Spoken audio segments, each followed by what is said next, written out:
it's another 10.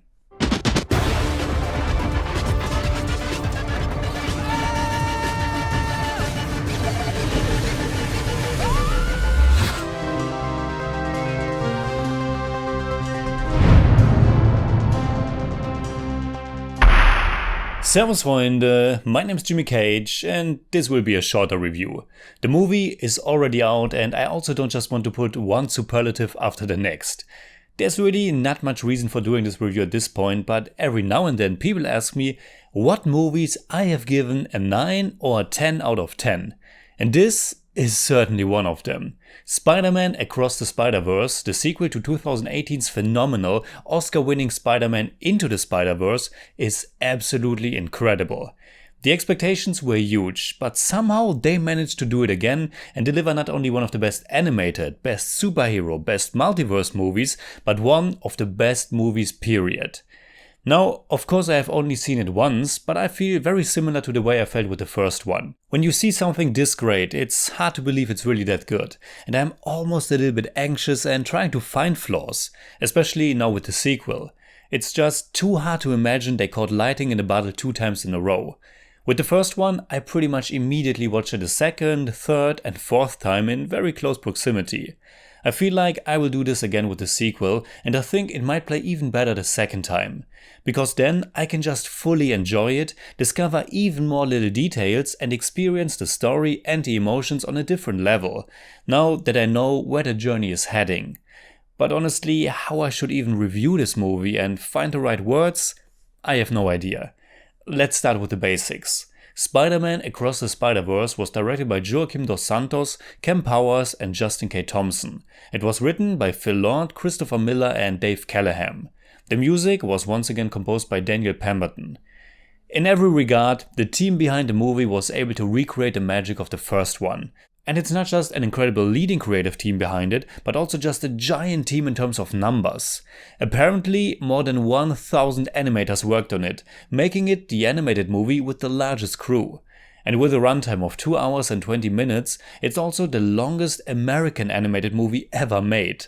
And it's not just that it's long, but it's also packed with as much movie as possible. Like the first one, it's almost bursting with creativity and artistry.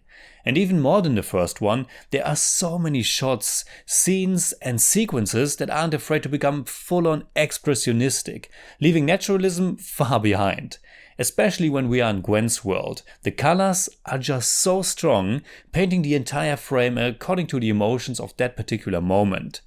It's all stylized to no end, and if you have only the tiniest passion or even just interest in animation, these Spider-Verse movies are just everything.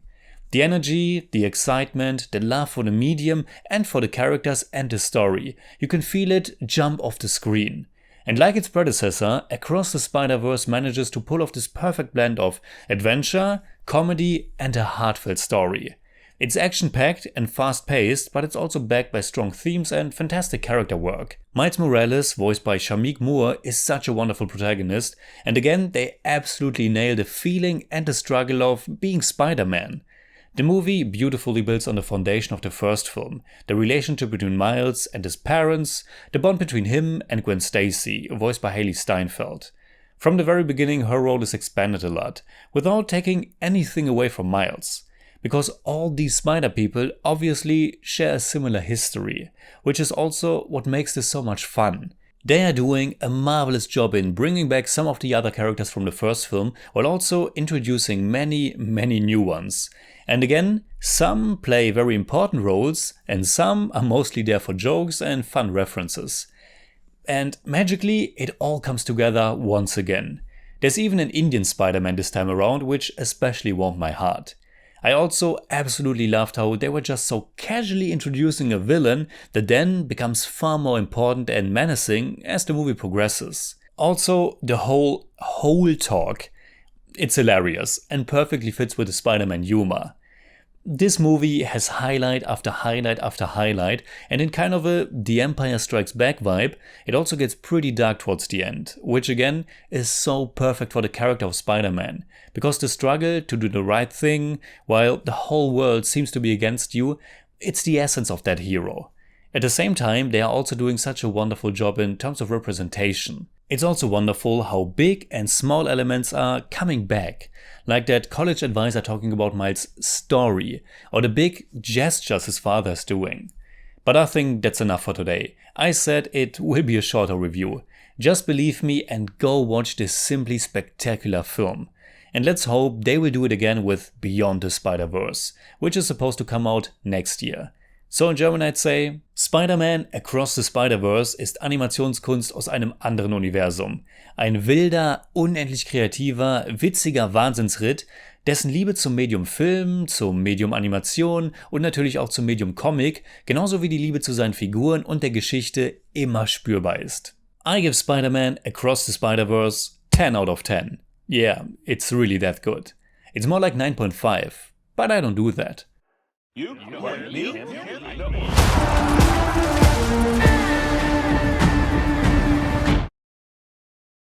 Alright, that's it like always. Comment below and let me know what you think about Spider-Man Across the Spider-Verse. You can hit me up on Twitter, Instagram, Letterboxd and also on Patreon, simply at TheJimmyCage. And if you enjoyed this episode, please give me a thumbs up, share, subscribe, whatever you like. And make sure you hit that bell for all I have to tell.